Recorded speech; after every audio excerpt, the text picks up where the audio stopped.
We are talking Chiefs football here on the Red, Gold, and Bold podcast. Thank you for joining us. Jeffri Chadiha from the NFL Network, Sam McDowell from the Kansas City Star. My name is Soren Petro from Sports Radio 810 WHB in Kansas City. We're going to break down offense.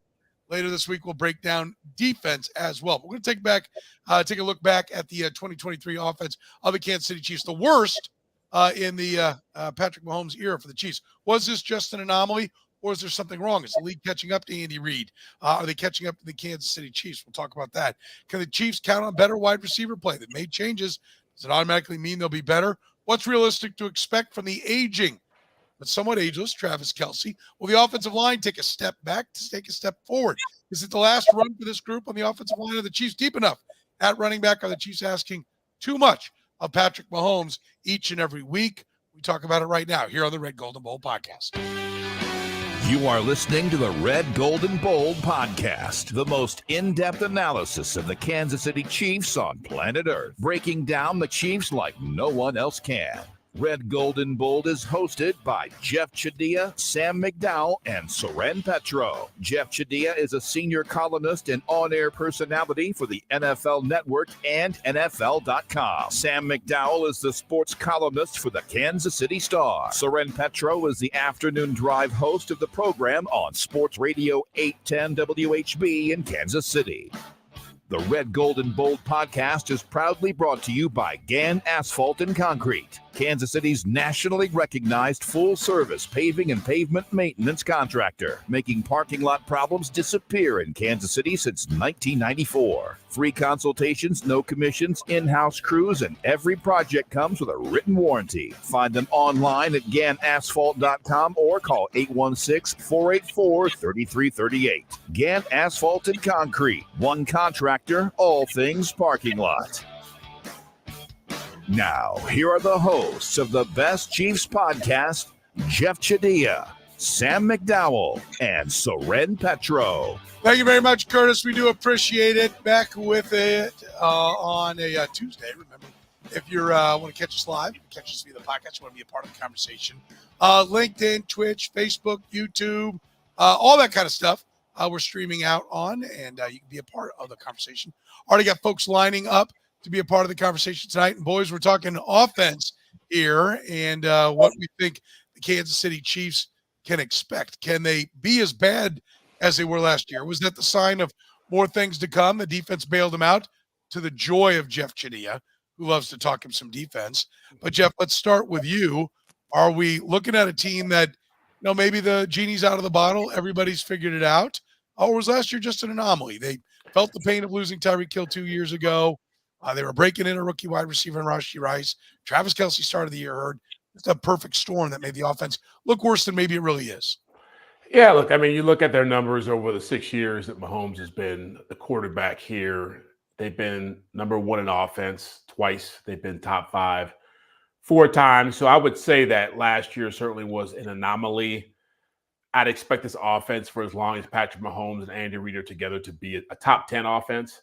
But yeah, I think the days of 2018, even a couple of years ago when they were just dominant, rolling through people, are going to be harder to find, because every year you're going to be relying on new people. You're going to have more questions. And realistically, Travis Kelce is going to be old at some point. At some point, his age is going to affect his performance, and I expect that probably to be the case this year. He was turning it up in the playoffs, but the second half of last season was pretty rough for him. So I think top 10 is about where they're going to be. Maybe every now and then they'll be a number one offense, but certainly 15 is going to be outside the realm of possibilities. Yeah. All right. Let's talk about it with you, Sam. What do you think? Just specifically last year, anomaly or a sign that there's issues? I think a mixture of both. I think the days of the Chiefs, averaging 6.5 yards per play are done. And I think Jeff touched on a really important point, which is the difference in when you look at the first part of the Patrick Mahomes tenure versus the past couple of years is change. And I think that's going to be a constant with the Patrick Mahomes tenure because of the amount of money he makes, that it's going to be required that he gets to know new players every single season. It's the reason he holds his mini camp of sorts in Dallas is just to get to know new players. And look, I mean, that's speeding up the process, but it still is a process. And the Chiefs, I think, are going to experience the pain of that process for a while. Having said that, they were at 5.5 yards per play last year. And that was over a half a yard worse than any other Patrick Mahomes year. So that's why I say a mixture of both. I do think they're going to have to go through growing pains most seasons, but I don't think it's going to have the depth of the effects it did last year. If it is, and by the way, we're probably brought to you by our friends at Gann Asphalt and Concrete, Kansas City's best for more than 30 years. They've been solving parking lot problems. If you got a parking lot issue, not anymore. Not if you know Gann Asphalt and Concrete.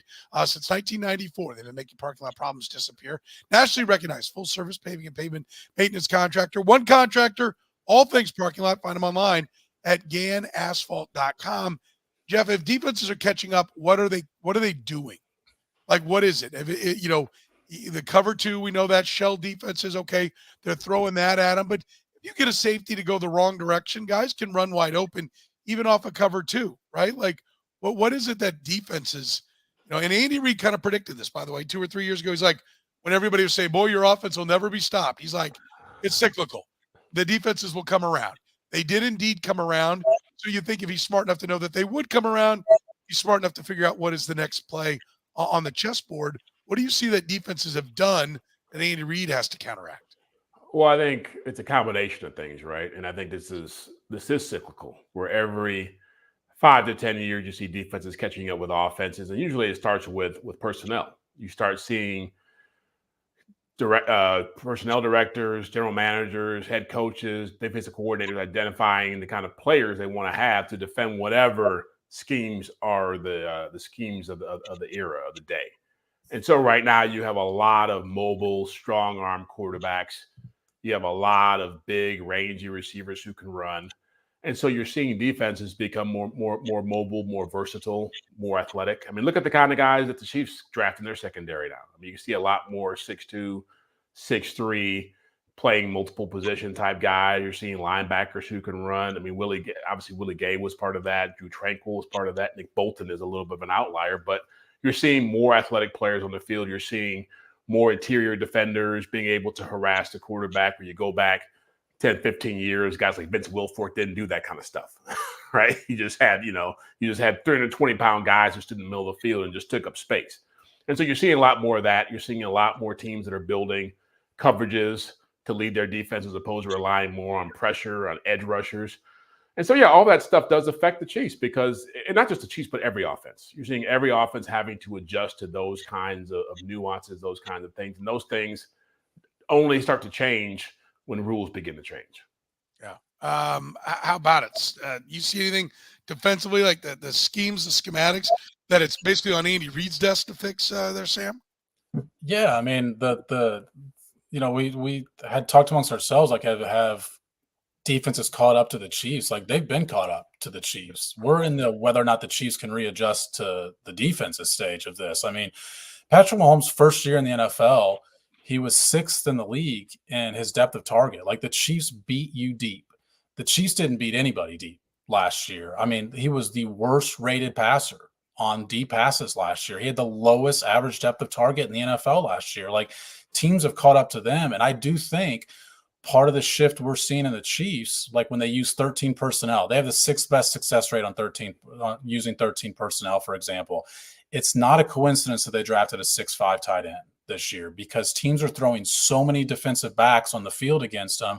They feel like maybe size is one of the ways to counter that, even if they lose some of the speed that I think, nationally, I think a lot of people might say the Chiefs are known for their speed. That's what teams are defending against. And so if the Chiefs don't have an answer for that, they've got to mix up their own identity. Yeah, I think, somebody talked about, listen, Terry said the running game saved them last year. They were able to run it, but it would be, I'm not saying everybody needs a Jason Dunn to go back, a number of years ago, but it is nice to be able to give you different looks. I mean, Noah Gray seems to be like Travis Kelce light, right? Like, maybe have different varieties of tight ends, different looks to give people. That's one of the things the personnel department, Jeff, maybe needs to do. Like, it's obvious that speed at wideout is one of the things they're trying to get back. Like, They knew they had to give it up to walk away from Tyreek Hill. They knew they couldn't replace it overnight. But with the Hollywood Brown signing and drafting of Xavier Worthy, they're clearly trying to stretch things. Okay, you may flood the field with defensive backs, but you're going to have to defend the whole field, right? Yeah, and again, I say this not to knock Hollywood Brown or Xavier Worthy, but Tyreek Hill is a unicorn. And the things he can do, aside from just being fast, people tend to underrate or minimize all the plays he made down the field, 50-50 balls, adjusting on the fly, pulling stuff out of his ass. He did a lot of that. And I know Mahomes is phenomenal, but there are a lot of times he just threw the ball up, and Tyreek Hill made a phenomenal play to make it work. And so I think that's a lot to ask of whoever comes after him with the same skill set or a similar skill set in terms of the speed.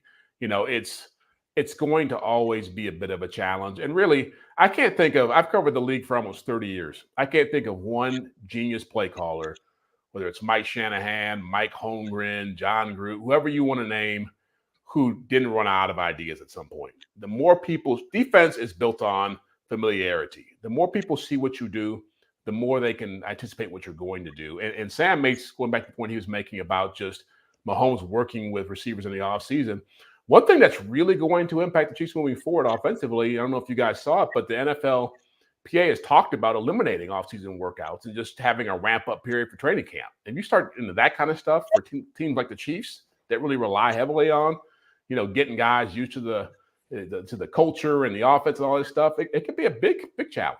Sam and I actually talked about that on the radio show, Jeff. Real quick here, we discussed it and what they're wanting to do, and the PA saying, well, that'll help us health-wise because we'll get more time to gear up and all that kind of stuff. But it also gives them 4.5 months off, which is what I think they're looking at. Not have to go back and forth. Which, listen, a lot of people have to move for their job, and then they have to stay where they move. They don't get to keep kind of going back and forth. I get it. Listen, if you can get it, go get it. But that also kind of feels to me a little bit like, let's start putting some issues out there because they're going to come at us for an 18th game.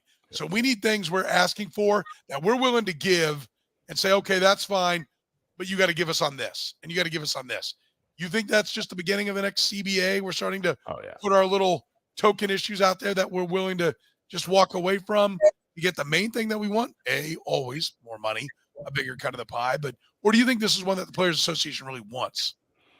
I think it's a little bit of both. I think that players, knowing that there's only so much money they can get out of any CBA deal they have with the owners, knowing that limited time of careers and owners have just always been able to push them around when it comes to financial stuff.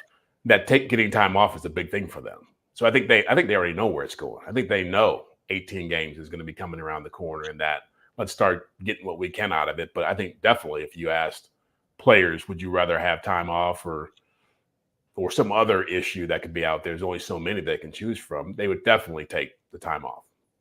Sam, you said the defenses have already caught up to the Chiefs. Now it's about the Chiefs changing back. And now we're talking about, well, you run out of ideas. There's only 11 guys on the field. There's only, the quarterback and 5 offensive linemen aren't going out. So you got 5 guys you can send out in the pattern. There's only so many zigzags you can put out there, right? Like at some point, do the Chiefs need to pivot and say, okay, we have to go big?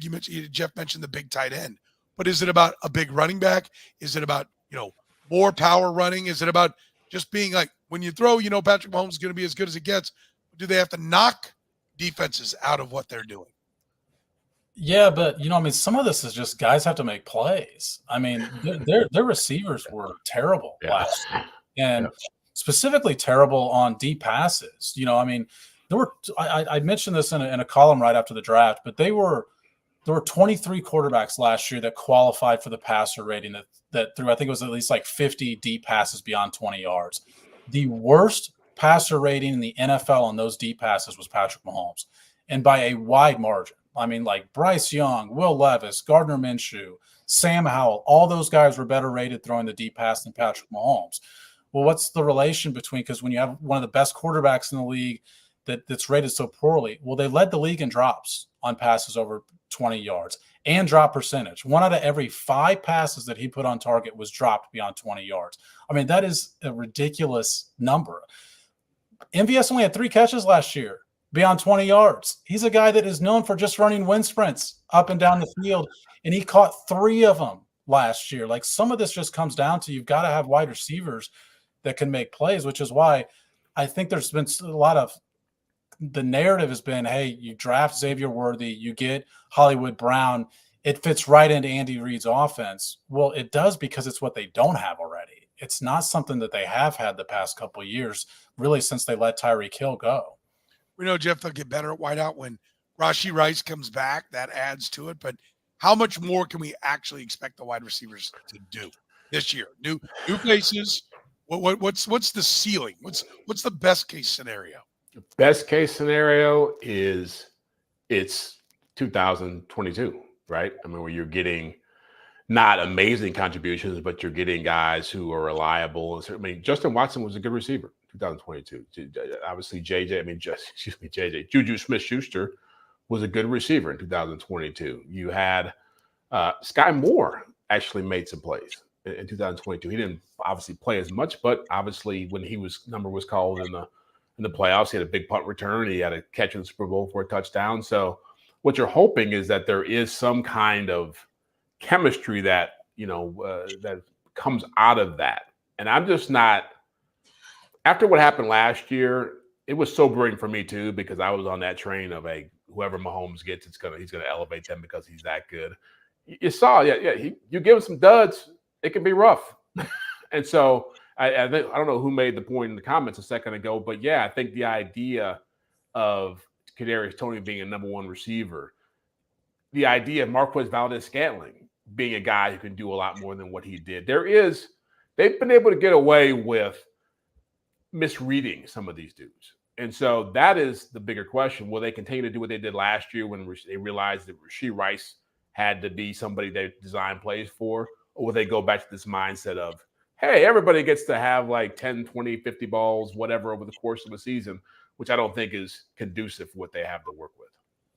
We're probably brought to you by our friends at Besame Wellness, offering you 25% off for podcast listeners. Use the promo code podcast25. You can see it on the scroll at the bottom of the screen if you're catching us live via the stream. Besame Wellness, online or curbside. Shop daily at Besame Wellness for all your cannabis needs. Open Monday through Saturday, 9 to 9, Sundays, 10 to 6. Locations in North Kansas City, Liberty, Smithville on Berry Road, and in Warrensburg. Even delivery for medical marijuana. Getting your cannabis has never been easier. We at Besame Wellness strive to make your life as easy as possible and cannabis as accessible as possible.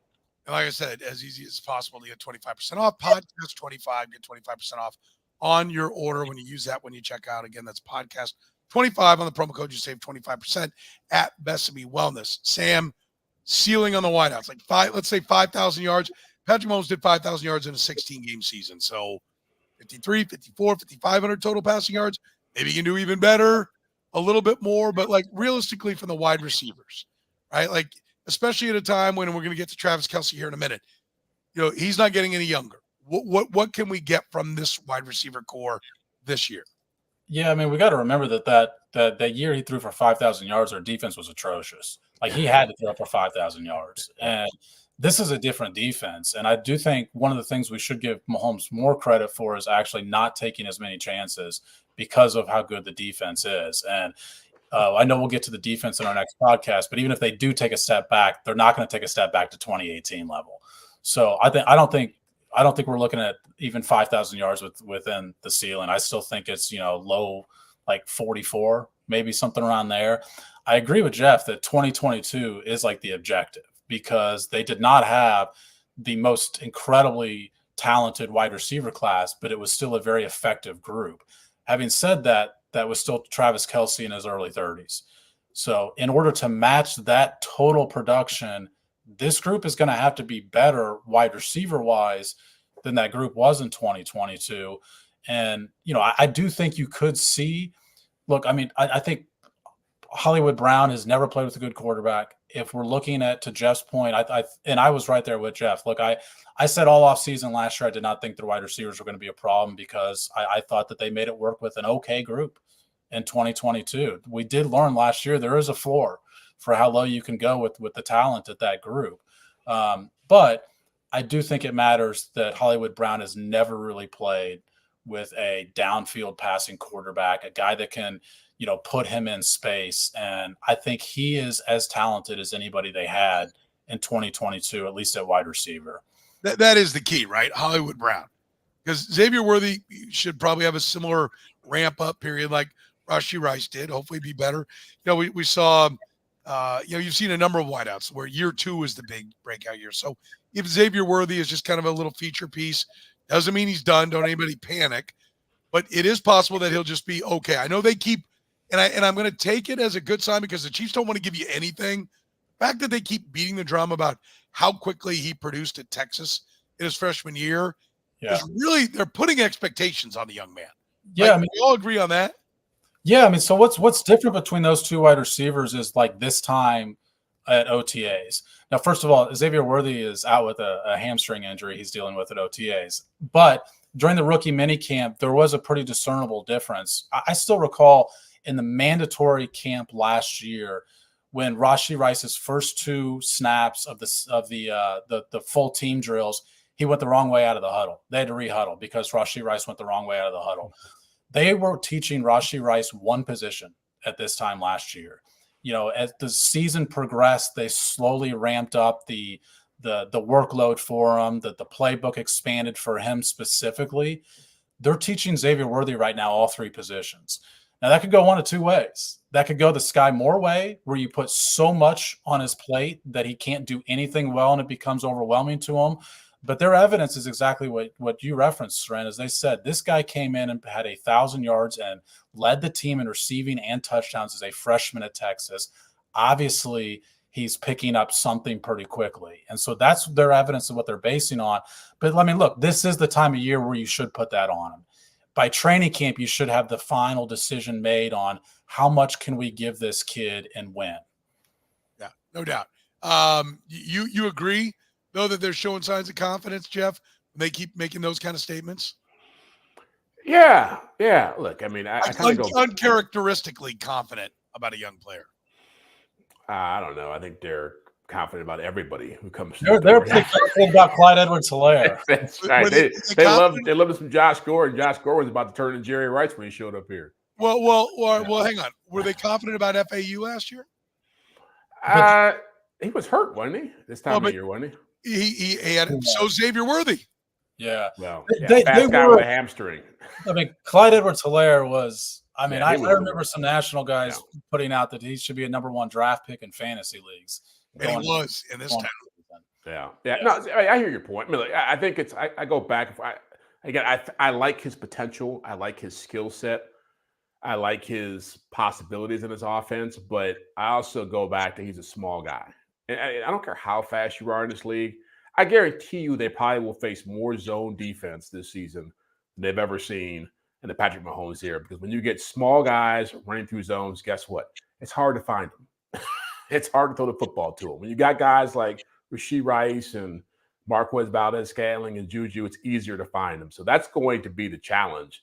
And I just don't see this team showing up and here you go, run free. Here's man coverage all day long and see what happens. There's going to be a lot of over the top, a lot of people playing over the top of these guys. And so it's going to be an adjustment for them. You've seen a lot of Hollywood Brown. What's the ceiling for him specifically in this offense, Jeff? Well, that's the thing. I think I know Lamar Jackson is a different kind of quarterback, but Lamar Jackson does create a lot of one-on-one matchups because of the way they have defense have to play against him. You have to bring more eyes to him. And so Hollywood Brown had a lot of opportunities, to go deep and make big plays. And he never, I think his yards per catch for his career is like 11 yards or something like that. And so, do I think he'll be productive?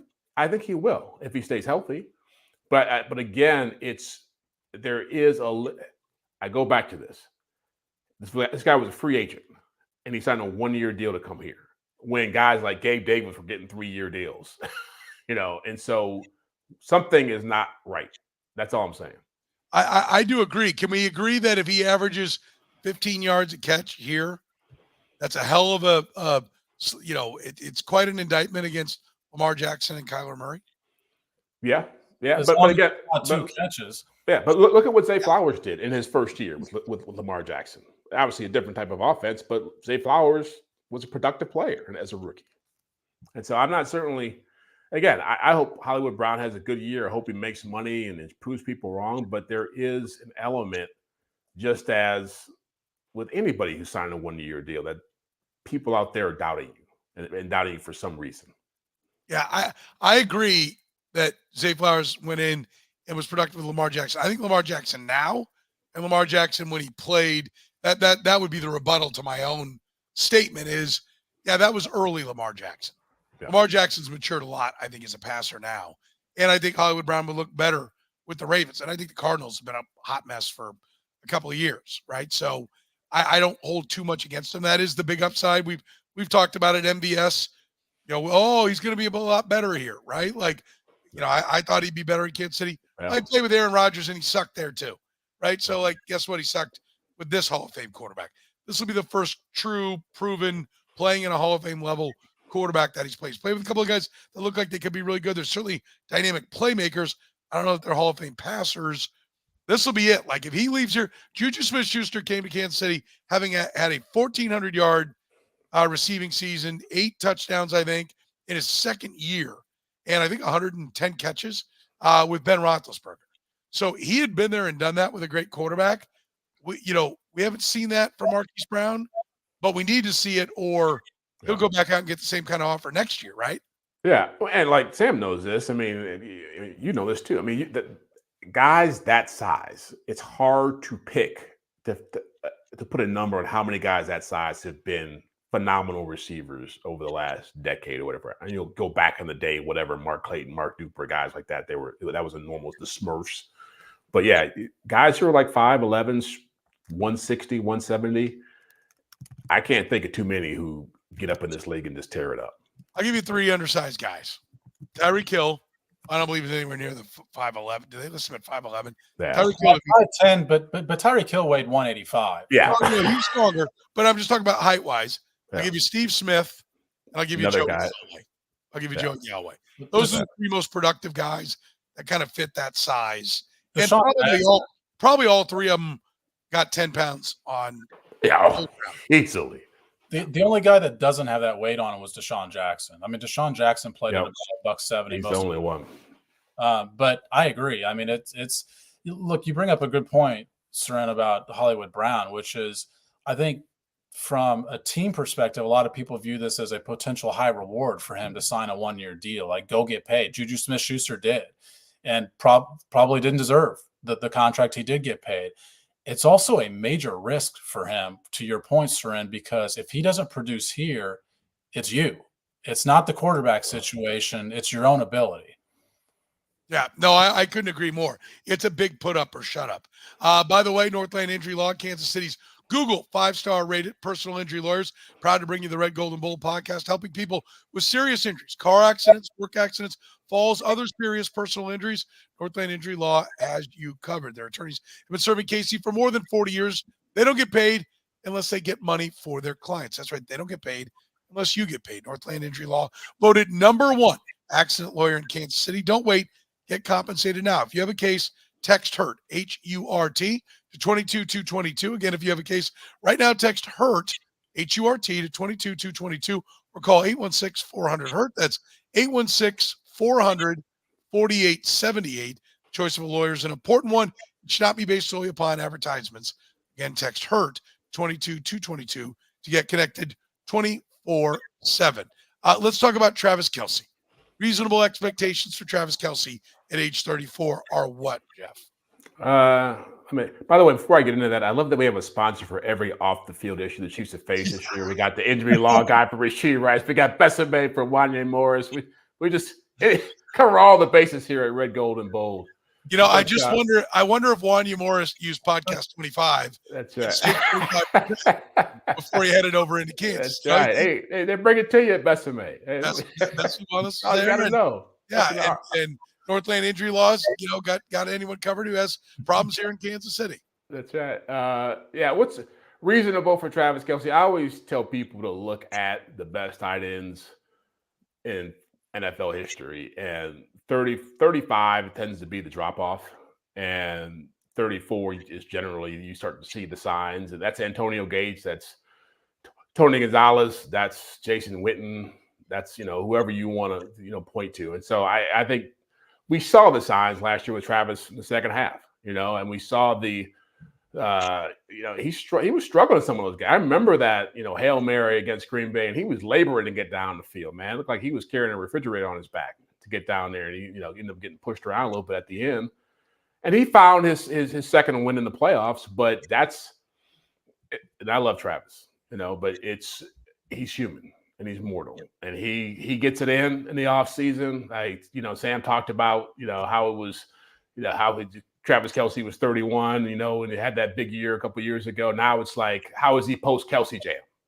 How is he post whatever else he's going to be doing in the off season? It's just all that stuff adds up, and he's having a great time being Travis Kelce. But I think end of the day, it's like, do I think he's going to? I think he will struggle to get to 1,000 yards this season. I think he will be around a 900-yard receiver. Okay, I think that's interesting because you were the guy who said a couple of years ago tight ends could play well to like age 35, 36, which he's not. He's like 36 was kind of wasn't that kind of? I think that was Eric. I think that was Eric. Is that Eric? I never bought into that idea. You never did? You get too beat up. Greg Olsen, what's his name with the Cowboys? Yeah. Check their stats at 35. I guarantee you they're around 600 yards, 900 yards at his age. I think it would be super impressive. But I think Gonzalez was like 850 yards by that point in his career. Let me ask both you guys this, because a lot of people said, hey, I put up there. Let's be honest, Travis. Andrew said he doesn't treat his body like a temple. I mean, I don't know why. What have we saw him at the parade? Obviously had a pretty good time. So Tom Brady, at the Bucks parade, right? Guys go out and have drinks. God forbid you see my fantasy football weekend in Vegas. Judge everything by that. Then again, I resemble my fantasy football weekend in Vegas, unlike Travis Kelce, who doesn't necessarily resemble his parade performance. My point is this, though. Like, everybody goes out and has a little fun here and there, maybe too much fun from time to time, and can come back around and be ready to go on work days. Are we just seeing more of Travis Kelce? Like, has he always done this? But now, when Travis Kelce's someplace, I know he was famous and in NFL circles, and an NFL fan would have been like, hey, dude, that's Travis Kelce. But now people who don't know anything about football recognize Travis Kelce. TMZ is looking for Travis Kelce. Travis Kelce might have gone someplace. Nobody sees him at a concert or whatever. Right? A couple of football fans do. But now paparazzi follow him from his house. So if he does anything, he's being photographed. Do we know he's really doing anything different now, living any larger now than he was? Or is he just more in the limelight because now he's the significant other of maybe the most famous woman on earth? Well, he's got a lot more places to go now. He's got a lot more options. So, I mean, look, that question's kind of asking us to know about, I guess, the unknown with his personal life off the field. But I would be surprised if he was this busy in the other off seasons. I mean, I'm sure he's had to cut some stuff out, activity wise than he used to do, but workout wise, I don't know. I mean, I do know he's got a personal guy. I don't think that it's as regimented as like Patrick Mahomes with Bobby Stroop is. But look, I'm where Jeff is on this. I think 900 yards for a 34-year-old tight end is a really good season. And I mean, there's comments in here about Tony Gonzalez productive at 35. I mean, at age 34, Tony Gonzalez has 650 yards. And Jason Witten's around 600 as well. And I think Travis Kelce is a better receiver than Jason Witten was. But Tony Gonzalez is pretty good. And Tony Gonzalez does get 870 at 35 years old. He is productive into his 34, 35. But we're talking relative to what the Chiefs have had with Travis Kelce. We're talking relative to a guy that needs to be Patrick Mahomes' go-to option on his big plays. And the Chiefs have a really difficult – this is a difficult question for the Chiefs specifically because the last 3 regular season games that Travis Kelce played were 3 of the worst games in his entire career in terms of yards per route run. All of them were below 1. His 3 games in the playoffs were all 1.82 or better. He was terrific in all 3 playoff games. He still, though, had a short average depth of target. Like, he's not running as deep on his routes as he used to because of his age, and because, I mean, let's face it. But was that it? Fine too. Hang on, Sam. I'm sorry to interrupt you, but is that because everything is coming shorter? I mean, you talked about MBS wasn't going, like, was everything having to come shorter, or is it because he can't get to where he was getting to? It's a combination of both, but it's not just like his speed of getting to the spot. It's that the older you are, the tougher it is to get off the line to get there more quickly. But yeah, I mean, the teams are playing the Chiefs deep, but that should theoretically open up the Travis Kelce stuff. And, specifically against zones, Jeff made a great point earlier about zones. The Chiefs faced a lot of zone defense last year. And those are the games where Travis Kelce, they had to have his production. And when they didn't, it showed for the entire team. So, I mean, we can't expect that Travis Kelce is suddenly at age 34 going to have a better year than he did at age 33. I just don't think that, like, the years of us seeing the peak Travis Kelce are gone. The question is, how quickly is the downslope, and how good is that he still can be on the downslope? And I still think he can be a good receiver. And like I said, I agree with Jeff at 900, but that's a compliment that a tight end can get 900 yards at age 34. Yeah, you look at the guys who've done this. Yeah, I mean, I thought that comment you're about to put up there. It's like, he missed 2 games. Yeah, the first game he missed, he didn't get hit by anybody. He was at practice, a Friday walkthrough, and almost blew his knee out. He had 4 games later, he rolled his ankle. People are like, God, was that an Achilles tear? Those things start happening to you as you get older. Yeah, you escape it, you forget about it, but those are real things. And that's also a question I think the Chiefs are going to have to ask during the season, is just his usage. Like, he sits out the last game of the regular season and goes on a tear, and it's like, it's not a coincidence that all of a sudden he's more productive when he gets a week off. And so I think the Chiefs are going to have to ask themselves over the course of the season is how much do they want to use him on first and second down, but also is there a time during the regular season where it might make sense if he's going through some nicks and bruises to sit him out a game? Well, I think that's a great point, and I think you got your answer based upon their offseason moves. They drafted a tight end and a wideout in round 1, tight end in round 4, which is a fairly high spot for a tight end. I mean, I know some teams will take him in round 1, but that's usually not smart.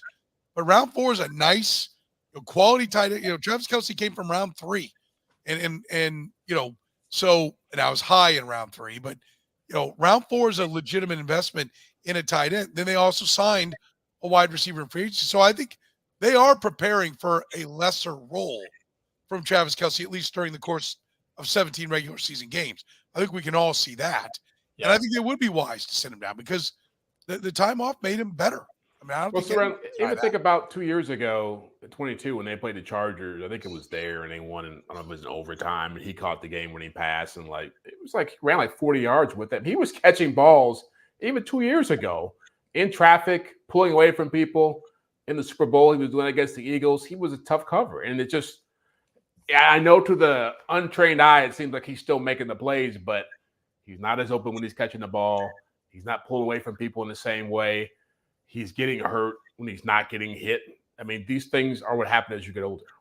Yeah, and look to your point, Jeff. I mean, I would encourage people to look at his yards per catch, or yards after the catch per reception year by year. Last year was at 5 flat. Year before it was at 6.1. Yep. But another piece of this, real quick, is just a wrinkle that the Chiefs' bye week falls in week 6, and last year was late in the season, and so that's another reason why I say, the thing we haven't mentioned is Travis Kelce was dealing with some stuff last year. That foot injury, even though it wasn't an Achilles injury, it was still an injury he dealt with throughout the season. That also is part of an age thing. That could be that might be, a relation there to where I don't think suddenly at 34 you're going to have the healthiest season you've ever had in your life. Is this true? I can't remember. I know this was an Eric stat as well that Johnny's talking about. He said, didn't he clock his fastest foot speed ever? The Super Bowl, was it his fastest of the year? That's what I thought it was. Or was it actually his fastest he's ever had on a field? I think it was, let's see, the 7th fastest by a tight end since 2021. That, I believe that was on the play in the fourth quarter where he catches a drag route down the left sideline and gets hit out of bounds about the 10, 15-yard line. Looks like it's almost 20 miles an hour on that. That was a next-gen stat. Right. And so was that the fastest of his career? I don't know if it's the fastest of his career, because I don't think that Next Gen had been tracking that for the entirety of Tommy says it was the fastest in the last 6 years. So that is a good sign. Listen, Father Time is undefeated. We all know that. We would all agree to that. He's not getting younger. And I had the point, I put it up earlier, that somebody said it gets harder to come back. 100%. It does. Yeah. And you're more likely to get hurt. All those things. I don't think anybody is expecting Travis Kelce to be vintage Travis Kelce. I do think statistically, I think the 1,400 yards are probably gone. I think he can be pretty crafty around the goal line. He was never Gronk. He was never 17, 18 touchdowns around the goal line.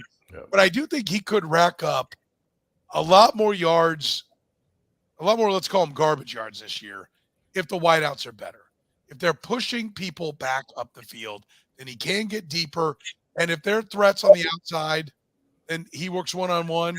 I think his craftiness, like the best way to get open, get your guy to step right when you're stepping left. And he is great at that. And so I think he could be less of an athlete and be more productive. I think we'd all agree he will not be the best Travis Kelce we've seen. He could still theoretically be one of, if not the best tight end in football this year, statistically. Would you go that far? Yeah. I mean, what's the competition? I mean, how many great tight ends are there out there in the NFL right now? I mean, he's going to – I don't think anybody's sitting here saying he's going to, like, being a walker out there, like, looking like Mr. Magoo trying to run routes. I mean, he's going to be productive. The thing is, the point I think Sam and I are making the same point, which is the amount they've had to rely on him over the last 5 or 6 years, whatever it's been, he's been able to come up big. And now this past year even, so if Rashee Rice doesn't show up in the second half of the season, they may not win the division. Offensively, they were that hobbled offensively.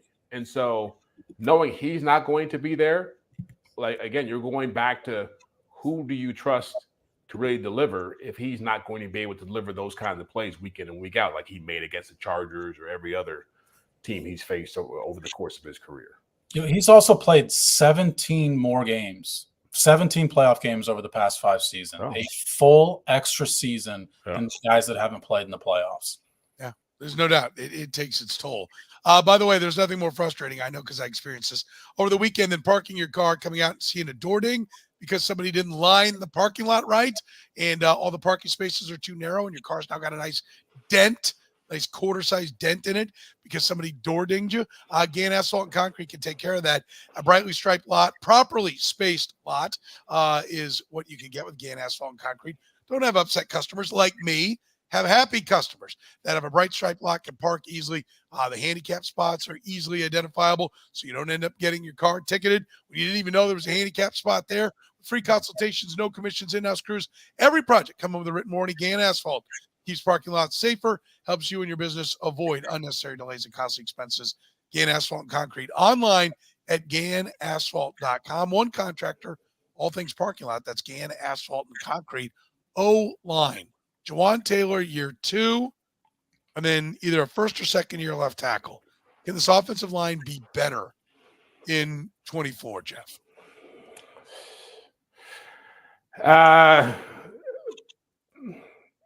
It could be better. I feel like Jawan Taylor played well in the playoffs. It kind of got overlooked, because he had so many bad moments during the regular season, but he seemed to find his rhythm in the playoffs. So I think having a year of an offseason of seeing that and finding more confidence helps him.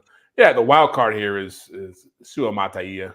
If he is a real player, again, you talk about hyping him up, but you've heard a lot of positive things about the things he can do and things he's able to do. But if he's not that good, yeah, it could be, I would say it's rough because they find ways to get around it, and Mahomes is a great ace in the hole.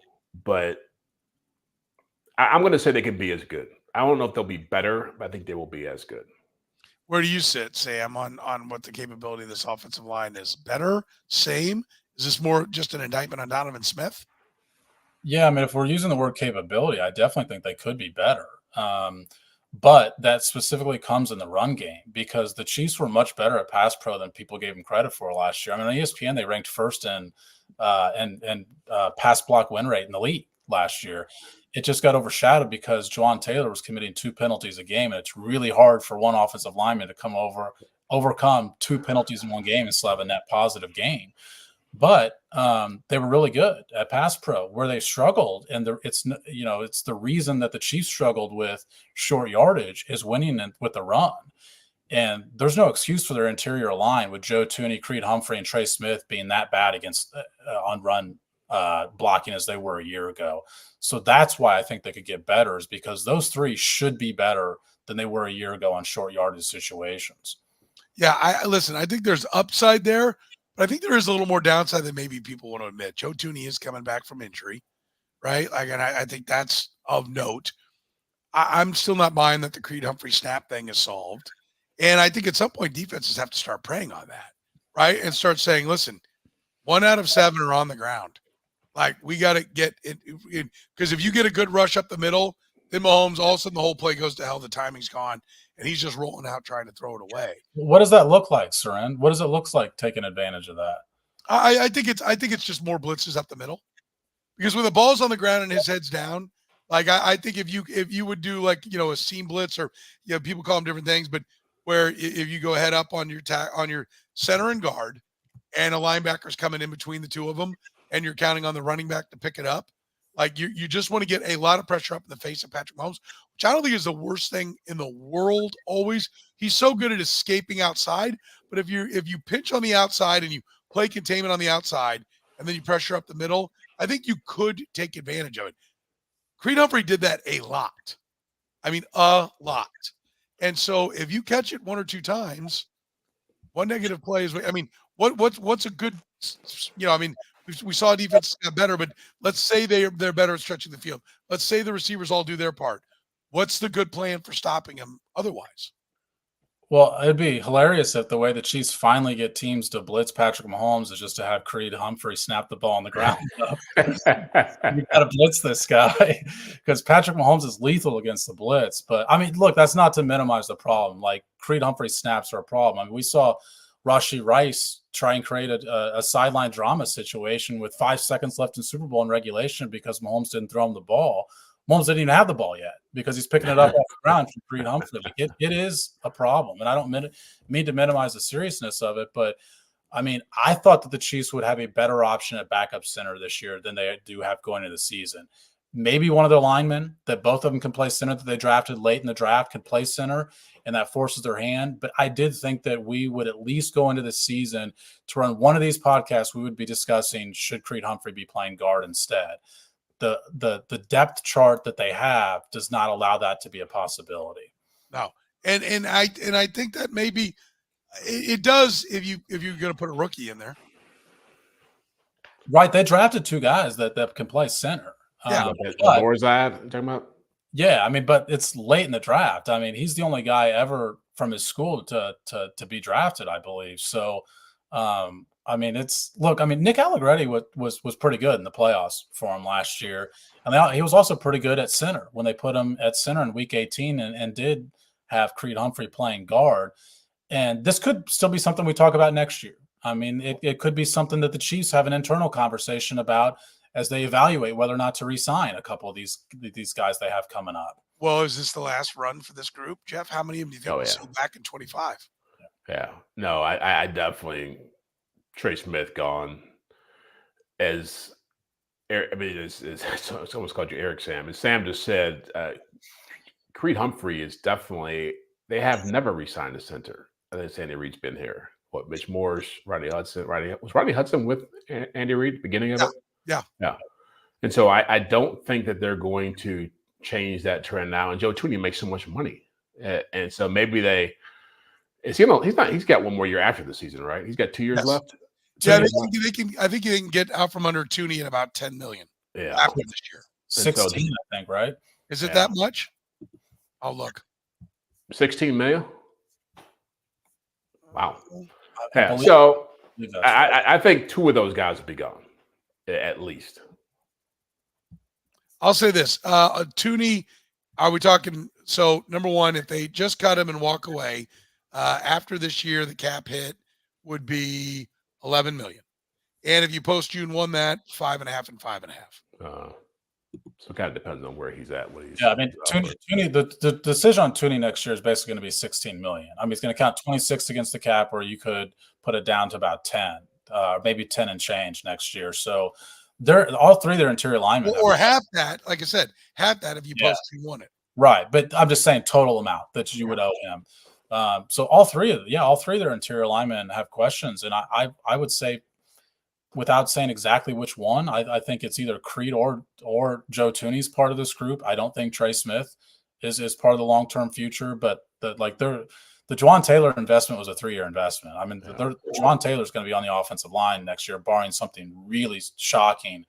And they just drafted a left tackle in the second round, so I think he's part of the group as well. I think if Norzad blows up, you may see. I don't think Norzad's going to get on the field unless somebody gets hurt.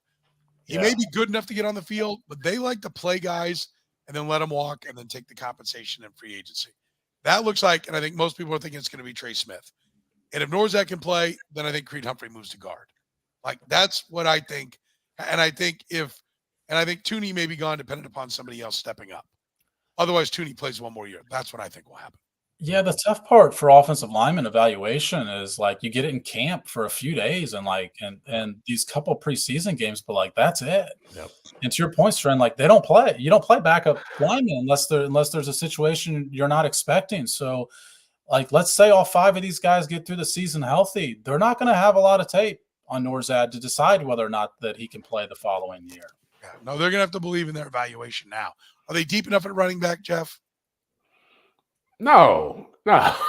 It's basically the same crew as last year and the year before, and they are 2-time defending champions. Yeah. No, I mean, I don't trust this team, this offense if Pacheco goes down. I certainly don't trust it with. Now, look, I will give Clyde Edwards-Helaire this much. He did make more plays down the stretch. He had that big catch against the Patriots, and he kind of became more comfortable being kind of like who was that back that the Broncos had a few years ago when they won their championship with Peyton Manning? He was kind of a bowling ball type running back. I forget the guy's name. C.J. Anderson? He looks like C.J. Anderson now running the football. Like he's got like this bowling ball type running style that works for him. But no, I think that I'd love to see them have, a running back like they had.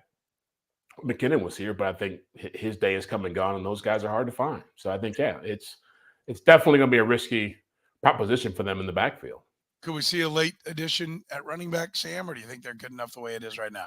No, I mean, absolutely. I think you could see, a training camp or even post-training camp addition to that room. But look, where Clyde Edwards-Helaire needs to make his money is as a receiver. I mean, they've got to have a guy that can make plays out of the backfield. And he did, to Jeff's point, make a great catch against New England. They need somebody who's in the right spot at the right time, who leaks out of the backfield at the right time. I mean, Darrell Williams was not an exceptional athlete here. He knew when his time as a pass pro, and he had that internal clock the same way a quarterback does. It said, my quarterback hasn't thrown the ball. I got to get out of the backfield and be an option for him. They need a player who can do that. Yeah, I agree. All right, last question. Are they going to ask too much of Patrick Mahomes this year, Jeff? I don't think they're ever going to ask too much of him because that's what he's here for. That's what you're paying him for. That's the bar that's been set for him. And I don't think he would ever feel that way. I think he wants that kind of scrutiny on himself, that kind of pressure. I don't even think he sees it as pressure anymore. It's just his job description. He's got to make magic happen sometimes. He's got to carry the team. I mean, it's no different than Peyton Manning, Tom Brady, John Elway, whoever you want to name, Brett Favre, Aaron Rodgers. Like, that's what comes with it. You don't get to complain about the circumstances when you've got championships and you're talking about being one of the greatest ever. That's just part of the deal. So, no, I don't think that there'll ever be too much they could ask of him. How about it, Sam? Yeah, I mean, I totally agree with Jeff. I mean, when you ask to take up a fourth of the salary cap, like this is your job. Like this comes with the job description that they could pay a bunch of guys to eat up 25% of the cap. And look, I mean, every team in the league would have Patrick Mahomes eating up 25% of their cap if they could. But that's what he's going to be charged in the next few years. So the circumstances are in part because of that. And look, he's deserved every bit that he's earned. He deserves twice as much as what he's earned. But these are the circumstances and effects of it. Yeah, no, I do agree. But I will say this. if there are limitations, if he's running for his life off the left side because they're having problems at left tackle, like, and they have some struggles along the way. Like, we got to that point where it kind of hit the low water, the Christmas Day, and the idea was Pat's got to do more. Patrick Mahomes is going to do everything he can do, right? The answer is never Patrick Mahomes has to do more. I think we can all agree he's doing everything he can. Maybe the organization has to do more. Maybe the line has to do more. Maybe the receivers have to do more. But I think you'll get a full effort out of Patrick Mahomes when it's all said and done, for sure. Remember, we're always brought to you by Gann Asphalt and Concrete, our friends at Northland Injury Law and Besame Wellness. Podcast 25, save 25% on any order at Besame Wellness, Northland Injury Law, Kansas City's Google 5-star rated personal injury lawyers. Text HURT to 22222 to get connected 24/7. And of course, you can find our friends at Gann Asphalt and Concrete online at GannAsphalt.com. One contractor, all things parking lot. For Jeffri Chadiha, for Sam McDowell, I'm Soren Petro saying thank you very much for joining us here on the Red, Gold, and Bold podcast.